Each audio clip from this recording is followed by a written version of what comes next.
दिमाग से फाइट करो। आपको सबको मैं अपील करता हूं, मैंने अभी डीएम से भी बात किया है, आप लोग रिएक्ट मत करो।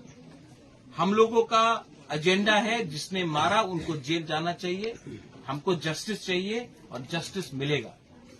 किसी का घर जलाने से आपको जस्टिस नहीं मिलेगा, लेकिन जिन लोगों ने मारा उनको जेल डालने से हमको जस्टिस मिलेगा। तो फोकस रखो, लक्ष्य का सामने देखते रहो। मैं अपील करता हूं एंड आई ऑल्सो आस्क, हमारा यहां में जो YTF है, किपरा मोथा है, बुरुई बदल है, हमारा आप तो है यहां में, EMs है, आपका MLA भी है। आपका काम है अगला 13 दिन फैमिली का साथ रहो, उनका हेल्प करो।